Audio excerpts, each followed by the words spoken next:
عبداللہ ابن زبیر کو جب شہید کیا تو لوگ اس سے متنفر ہو گئے، عبد الملک ابن مروان سے، تو اس نے کہا کہ ابن عمر سے پوچھ کر حج کروایا جائے۔ اس کو بڑی دشمنی ہو گئی، کہنے لگا گورنر میں ہوں اور مسئلے ان کو پوچھنا ہے۔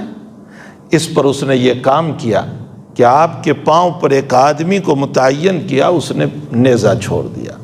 جب وہ عیادت کے لیے آیا اور کہا اگر مجھے پتہ چل جائے کہ کس نے مارا تو میں اس کو سزا دوں گا، حضرت نے فرمایا تو نے ہی مارا، لیکن پھر تعویل کر دی، بات بدل دی، اور تعویل اس لیے کی کہ منتقم المجاز ہے، کہیں یہ بدلہ نہ لے لے۔ تو اسی طرح حضرت انس بن مالک رضی اللہ تعالیٰ عنہ کو بھی یہ بہت ستاتا تھا۔ عبد الملک ابن مروان کو جب شکایت کی تو عبد الملک ابن مروان نے کہا کہ یہ تمہاری حکومت سے خارج ہے۔ تو اس کو ویسے بھی دشمنی ہو گئی تھی انس بن مالک سے، اس نے بلایا حضرت انس رضی اللہ تعالیٰ عنہ کو، خادم رسول صلی اللہ علیہ وسلم کو، اور کہنے لگا آئیے میرے گھوڑے دیکھیے، اور گھوڑے دکھا کر کہنے لگا کہ انس میرے پاس تو وہ گھوڑے ہیں جو تیرے نبی کے پاس بھی نہیں تھے۔ حضرت انس رضی اللہ تعالیٰ عنہ کو بڑا غصہ آیا، بھلا شان رسالت میں کون برداشت کرے گا؟ تو آپ نے یہ حدیث سنائی جو ابھی میں نے اشارہ کیا کہ گھوڑے پالے جاتے ہیں 3 نیت سے، اجر ستر وزر، اور پھر حضرت نے حدیث سنا کر فرمایا تیرے گھوڑے تیسری قسم سے، یعنی وزر، بوجھ ہے، تیرے لیے باعث عذاب ہے، ریاکاری ہے تیری، اس پر تیری پکڑ ہوگی۔ اب وہ غصے میں آیا اور کہا تجھے پتہ بھی ہے نتیجہ کیا ہوگا؟ حضرت انس کو کہہ رہا ہے، کہا ہاں مجھے پتہ ہے کہ تو مجھے قتل کرے گا۔ کہا قتل تو کروں گا لیکن اس طرح پر کہ تو عبرت کا نشان بنے گا، صحابی رسول کو کہہ رہا۔ حضرت انس رضی اللہ تعالیٰ عنہ نے فرمایا تو مجھے کچھ نہیں کر سکتا ہے، اس لیے کہ میرے نبی علیہ السلام نے مجھ کو ایک دعا سکھائی ہے جو بہت مشہور ہے، دعائے انس بن مالک، مجھے یہ دعا سکھائی ہے، میں وہ دعا پڑھ کے آیا ہوں، تو مجھے کچھ نہیں کر سکتا ہے۔ یہ سنتے ہی وہ کمزور پڑ گیا اور کہنے لگا اچھا مجھے بھی یہ دعا سکھا دو۔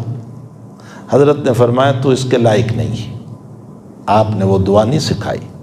مرض الوفات میں اپنے بیٹے کو وہ دعا بتائی جو بہت مشہور و معروف ہے، میں آپ سب سے کہتا ہوں روزانہ صبح میں 1 مرتبہ اس دعا کو پڑھ لو، دعائے انس بن مالک رضی اللہ تعالیٰ عنہ۔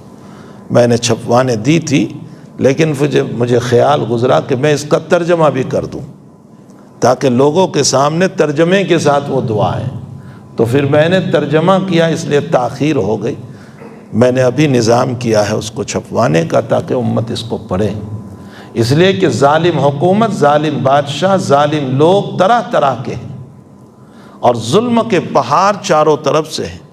1 مرتبہ اس دعا کو پڑھ لو روزانہ صبح میں، اللہ تعالیٰ دن بھر کے لیے حفاظت فرمائیں گے۔ بڑی جامع دعا ہے، بہت جامع دعا ہے، ہمارے اکابر کا معمول ہے اس دعا کو پڑھنے کا، ہمیں اس دعا کا اہتمام کرنا چاہیے، اور اس کے ساتھ ساتھ لا الہ الا انت سبحانک انی کنت من الظالمین کثرت سے پڑھیں۔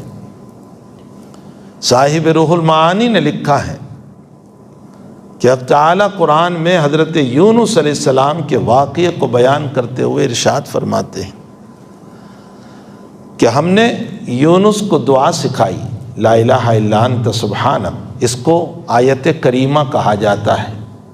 جب تم یہ سنو آیت کریمہ تو یہ آیت ہے لا الہ الا، اور پھر فرمایا فاستجبنا لہ وَنَجَّيْنَاهُ مِنَ الْغَمِّ، ہم نے ہی سکھائی یہ دعا بھی، پھر قبول بھی ہم نے کیا، اور ہم نے غموں سے نجات دی، مچھلی کے پیٹ سے نجات دی۔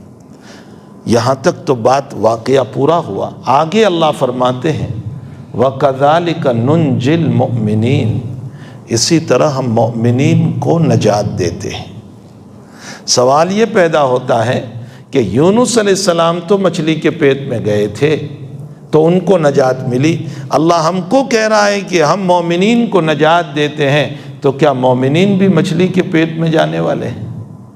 پھر اللہ قرآن میں کیوں کہہ رہا ہے وَكَذَلِكَ نُنْجِي الْمُؤْمِنِينَ؟ صاحب روح المعانی نے لکھا ہے کہ جیسے یونس علیہ السلام مچھلی کے پیٹ میں جا کر اندھیروں میں تھے، ظلمات بعضها فوق بعض، مچھلی کے پیٹ کا اندھیرا، سمندر کا اندھیرا، رات کا اندھیرا، اسی طرح اس وقت امت مسلمہ بھی اندھیروں میں ہے۔